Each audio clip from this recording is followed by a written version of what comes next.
Ibrahim Chouri orders 115 new buses for Burkina Faso.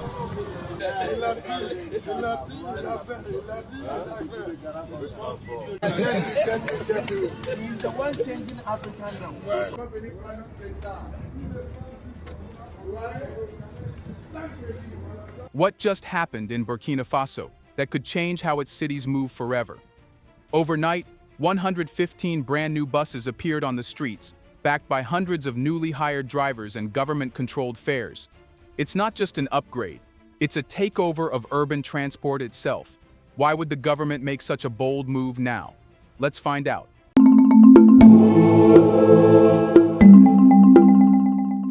What just happened in Burkina Faso could mark the beginning of a transportation revolution. At dawn, residents of Ouagadougou and other key cities found themselves staring at a sight they weren't used to. 115 spotless government-owned buses lined up and ready for service. These weren't the worn-out, overcrowded vehicles people had grudgingly grown accustomed to. They were modern, uniform, and bearing the unmistakable emblem of state authority. The rollout wasn't slow or experimental. It came like a sudden wave, with buses dispatched to main transit hubs and arterial routes on the same day. City dwellers accustomed to unreliable wait times and unpredictable fares were boarding vehicles that ran on scheduled departures, driven by uniformed operators. In the capital, the change was visible even to those not boarding a bus. Intersections were less clogged with the clusters of unregulated minibuses and motorcycle taxis that normally competed for passengers. For the first time in years, there was an air of coordinated movement.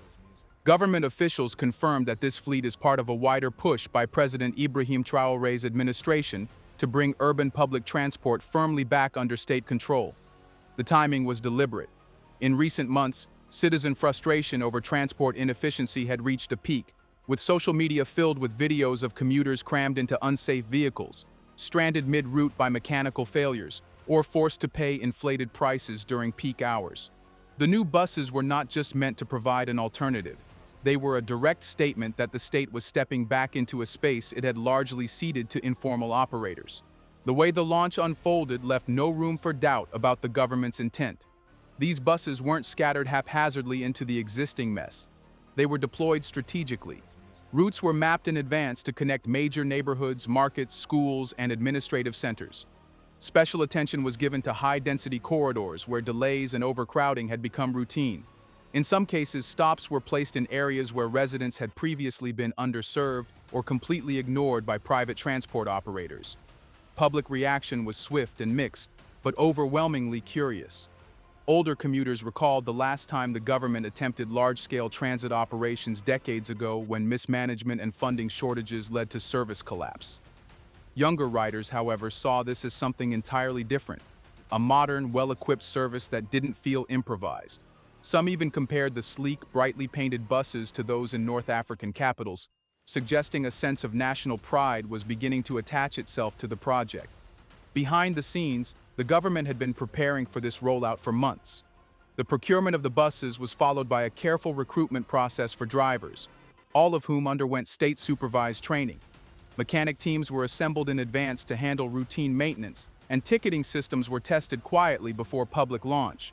Security measures were also built in from the start, including onboard surveillance and protocols for reporting misconduct, a level of oversight rarely seen in Burkina Faso's urban transit before now. For President Chouri, the launch carried symbolic weight beyond the vehicles themselves. It was about reasserting the role of the state in delivering essential services directly to the people, in a climate where many citizens had grown accustomed to the idea that efficiency and reliability could only be found in private hands. By flooding the streets with visible, functioning, and government-branded buses, the administration was not just solving a transport problem, it was challenging a broader belief about who should run vital public systems. Yet the suddenness of the shift raises questions. This wasn't a gradual reform, but an immediate sweeping change, the kind that disrupts established habits, livelihoods, and power structures. Private operators, particularly those who have long dominated the informal transport economy, now face direct competition from a heavily resourced state-backed service. Some are already voicing concerns about how their incomes will survive this transformation. The fact that the government pushed forward despite these tensions suggests a calculated decision, one that isn't just about vehicles and schedules, but about restructuring the very foundation of urban mobility. And that leads to the next pressing question. What exactly has changed in the structure of Burkina Faso's transport system to make this overhaul possible in the first place? When the 115 buses appeared, it wasn't just the surface of Burkina Faso's transit system that changed. Its internal wiring was rewritten. For years, the country's urban mobility was essentially an open market. Anyone with a vehicle and a route could operate. The state had little say in how routes were organized, how fares were set, or how safety was enforced. This meant the system wasn't a system at all. It was a collection of isolated operators competing for passengers in a crowded, unregulated space. President Traoré's administration knew that dropping a fleet of buses into this environment without changing the rules would have been pointless. The first major step was to dismantle the fragmented licensing model that had allowed dozens of small operators to run overlapping routes without coordination. Instead, the government created a centralized routing authority that now controls where each bus goes, how often, and at what intervals. Every decision about stops, intervals, and service frequency now comes from one planning body, ensuring that buses aren't just running, but running in a way that makes sense for the city's overall flow. Another critical change was in the chain of command. In the old system, drivers answered only to themselves or small private owners. In the new model, all drivers work directly under a state-managed transport agency. This agency isn't just a symbolic middleman. It has the authority to enforce schedules, monitor vehicle performance, and even pull drivers from duty if safety or service standards aren't met. The buses themselves are fitted with tracking systems, allowing the agency to monitor their movement in real time. This means that if a bus is delayed, rerouted, or behaving erratically, the control center knows instantly and can respond. The payment system also underwent a quiet revolution. Instead of cash-only transactions, which left fares vulnerable to price manipulation or overcharging, the government has begun piloting standardized ticketing. The long-term vision is to integrate digital payment platforms, including mobile money, which is already widely used across the country, so passengers can pay predictable, regulated fares without relying on the driver's word. This not only reduces disputes, but also ensures that revenue flows directly into the system for reinvestment, rather than leaking into untraceable pockets. Perhaps the most decisive shift has been in maintenance responsibility. In the past, vehicle upkeep was left to individual owners, many of whom delayed repairs until necessary, often at the expense of passenger safety. Now, every bus is part of a state-maintained fleet, with scheduled servicing carried out at designated facilities. Maintenance crews are trained and employed by the transport agency, meaning the government controls the condition of its fleet from the first day a bus hits the road to the day it's retired. This ensures that buses don't just start their service in good condition, but stay that way. There's also a deeper layer to this restructuring: political positioning. By centralizing control, the government is effectively placing itself in the driver's seat, not just of the buses, but of the entire urban transport economy. This shift pulls the rug from under the informal sector's dominance and puts mobility decisions in the hands of public planners rather than market forces. It also allows the state to integrate transport policy with other urban priorities, like reducing congestion in commercial areas, improving access to public institutions, and aligning routes with new infrastructure projects. However, such a transformation doesn't exist in a vacuum. Every change in the structural foundation of transport ripples into other parts of the economy. Routes that once belonged to private operators are now state territory. Informal job holders who made a living from the old system face an uncertain future. And with centralized power comes centralized responsibility, meaning the government now bears the full weight of public expectations. The stakes are high. If the system works, it becomes proof that state-led transport can be efficient, fair, and modern. If it fails, critics will say the old, chaotic but flexible model was better suited to Burkina Faso's realities. That's why the next question matters so much. Beyond structure and control, how will this overhaul affect the livelihoods, job markets, and economic pulse of the cities it serves? Let's pause for a second to say big thank you to the Black Culture Diary community, where Black voices, stories, and legacies are preserved and amplified. By becoming a member, you're not just supporting the channel, you're becoming part of a powerful cultural movement. Let's continue. when a government seizes control of an entire transport system, the first visible change is the vehicles. But the more important shift happens beneath the surface, in the way money moves, jobs are created, and livelihoods are reshaped. The introduction of 115 government-run buses in Burkina Faso is not just an infrastructure project, it's an economic event with layers of impact stretching across the urban landscape. The most immediate boost has been in formal job creation. The recruitment of hundreds of bus drivers was only the opening act. A functioning state-run fleet needs far more than drivers. It requires ticket collectors, administrative staff, fleet managers, mechanics, depot workers, route planners, safety inspectors, and even marketing teams to communicate schedules and fares. These roles are now being filled within a framework that offers contracts, fixed salaries, and in many cases, benefits such as Social Security contributions.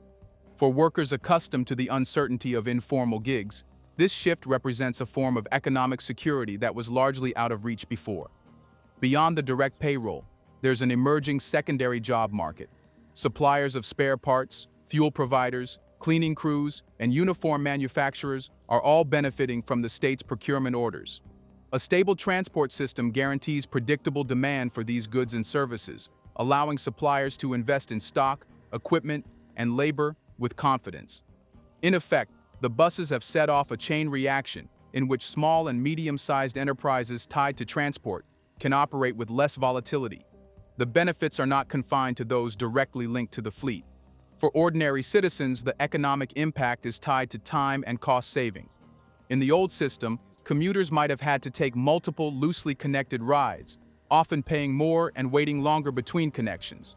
A coordinated bus network reduces transfer times, streamlines journeys, and lowers daily expenses. Over weeks and months, this translates into meaningful disposable income gains for households, which can then be spent elsewhere in the local economy. There's also a subtle but powerful productivity effect. When workers arrive on time, businesses run more smoothly. Students who reach classes without delays perform better academically. Markets, government offices, and hospitals operate with fewer service disruptions. The knock-on effect is an urban rhythm that is more predictable, which in turn attracts investors who prioritize cities with reliable infrastructure. Yet this economic recalibration also has winners and losers. The informal transport sector, made up of small minibus owners, motorcycle taxi drivers, and independent shuttle operators, has long been a significant source of income for thousands. Many of these individuals will see reduced earnings as passengers migrate to the new buses. While some may transition into the formal system, others will struggle to compete against subsidized fares and higher capacity vehicles backed by the state. This shift forces a broader conversation about how economic modernization interacts with grassroots livelihoods. Supporters argue that integrating workers into a formalized system offers long-term stability and protections. Critics warn that the disruption to the informal sector could leave many without a safety net, especially those who lack the qualifications or resources to adapt. The government's challenge is to balance these competing realities. It can't ignore the efficiency and safety gains of a state-run network, but neither can it allow a sudden collapse in informal incomes without offering alternatives. Training programs, incentives for private operators to integrate into the public system, or redeployment into other urban service sectors may be necessary to soften the transition. Still, the potential long-term economic payoff is substantial. If the buses succeed in reducing commuting costs, improving punctuality, and supporting steady employment, they could form the backbone of a more competitive, investor-friendly urban economy. That would not only justify the initial investment, but also position Burkina Faso as a regional example of how public infrastructure can serve both as a social service and an economic engine. But infrastructure is more than jobs and revenue streams. A public transport network also shapes social realities, influencing who can move freely, who feels safe, and who is included in the city's opportunities. That leads us to the next question. How will this new system transform safety standards and open access for groups that were previously marginalized or underserved? Here's a reminder to please like and share the video and subscribe to our channel to watch more videos on Black culture, history, civilization, and identity. Let's continue now. In any city, transportation is more than a matter of moving people from one point to another. It's about shaping who can participate fully in urban life. The new government-run bus system in Burkina Faso isn't just about efficiency or cost savings. It's also about setting a new standard for safety and inclusivity, areas where the old system often fell short. Safety begins with design, and the state's new fleet reflects that thinking. Each bus has been built to meet modern safety specifications, from reinforced braking systems to fire-resistant interiors. Wide entryways and low steps make boarding easier, especially for elderly passengers, pregnant women, and those with mobility challenges. Inside, clear aisle space and designated seating for priority riders help reduce accidents caused by overcrowding or sudden movement. These features may seem ordinary in well-funded transport systems elsewhere, but in Burkina Faso, they represent a significant leap forward. Driver conduct is another pillar of the safety overhaul. Before taking the wheel, every operator underwent extensive training that went far beyond simply learning routes. Sessions included instruction on emergency response, first aid, and passenger conflict resolution. The training also emphasized defensive driving in urban conditions, anticipating hazards from pedestrians, motorcycles, and other vehicles in often congested environments. The difference is not just technical, it's cultural. By embedding safety-conscious habits at the training stage, the government is working to change the mindset of those behind the wheel. One of the less visible but equally important safety measures is oversight. Each bus is now equipped with monitoring equipment that allows the central control center to track speed, braking patterns, and route adherence in real time. If a driver exceeds safe limits or deviates from protocol, dispatchers can intervene immediately. This kind of surveillance may feel unfamiliar to passengers used to loosely regulated transport, but it acts as a constant deterrent to reckless behavior. Safety also extends to the bus stops themselves. In the past, passengers often had to board or disembark in the middle of busy roads or unlit areas. Now, many of the new routes are paired with designated stop zones, some with shelter structures and lighting to improve visibility and security after dark.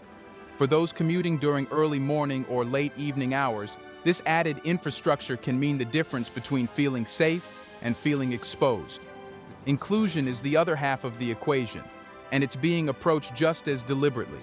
The government's fare regulation policy ensures that the new buses remain affordable, protecting vulnerable groups from being priced out of reliable transport. The route mapping process has also targeted neighborhoods that were historically underserved by the old network, often because they were seen as less profitable by private operators. By extending service to these areas, the state is closing gaps in access that have long reinforced social and economic inequality. For women, particularly those traveling alone at night, the buses offer a safer alternative to informal transport, which often lacked accountability and exposed riders to harassment or assault. The presence of uniformed drivers, structured stops, and the ability to report incidents directly to a state authority gives female passengers a greater sense of security. Similarly, students benefit from a predictable service that reduces the risk of missing classes or being stranded far from home. Even for those who don't immediately become regular bus riders, the presence of a structured state-backed transport option changes the psychology of mobility. When people know there is a reliable, safe, and affordable system in place, they plan their lives differently, applying for jobs farther from home, enrolling in schools outside their immediate neighborhoods, or visiting markets and hospitals they previously avoided due to transport concerns. Yet while safety and inclusion mark important victories, they are also political statements. A transport system that visibly protects and serves all citizens reinforces the idea that the state is capable of delivering concrete benefits. That kind of visibility matters in a country where public trust in institutions has often been fragile, and it sets the stage for a bigger question. Is this transport reform just an isolated improvement, or is it part of a much larger strategy to reshape the role of the state in Burkina Faso's future? The transformation of Burkina Faso's public transport system is not happening in a vacuum. It fits neatly into a broader narrative, one in which President Ibrahim Chouri is steadily redefining the state's role in the country's economic and social life. For years, many essential services had been left to market forces, often dominated by informal networks or foreign-controlled companies. Under this new approach, the government is not just regulating from the sidelines. It is moving to own, operate, and set the agenda in sectors that shape daily life. The bus network is one of the most visible examples of this shift, but it is far from the only one. In recent months, the administration has taken similar steps in agriculture, industry, and energy, from creating state-backed processing facilities to investing in nationalized energy projects. The philosophy behind these moves is clear. Burkina Faso should not be dependent on external actors or purely profit-driven enterprises for the provision of services that citizens rely on every day. In the context of transportation, this philosophy takes on a symbolic as well as practical dimension. A government-run bus system is more than a mobility solution. It is a demonstration of capability. In a country where citizens have often been told that public systems can't compete with private efficiency, every bus that arrives on time and every passenger who gets home safely becomes a quiet rebuttal to that belief.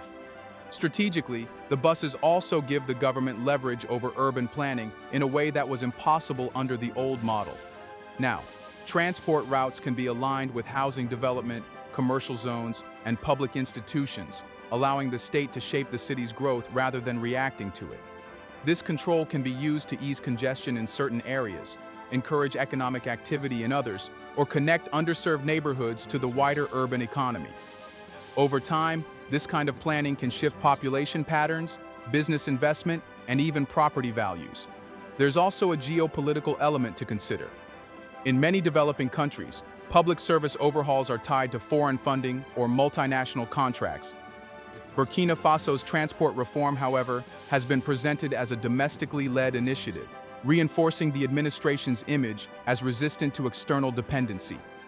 In an era where control over infrastructure can translate into political leverage, retaining ownership over such a visible and widely used system is as much about sovereignty as it is about service delivery. This project also has a trust-building function. When the state is visibly involved in delivering high-quality services, it strengthens the social contract between citizens and the government. This is particularly important for an administration seeking to consolidate political legitimacy in the face of internal challenges and regional instability. Every functioning bus is not just a vehicle. It is a daily reminder to citizens that the government can act decisively and deliver tangible benefits. Will this bold transport reform inspire similar state-led projects across Africa? Let us know in the comment section. Can the government maintain the high standards it has set for itself? Do you want to watch more videos like this one? If so, subscribe to our channel and press the bell icon next to it. We have decided to bring videos on something nobody talks about: the Black culture, civilization, history, and evidence about how glorious Blacks have been.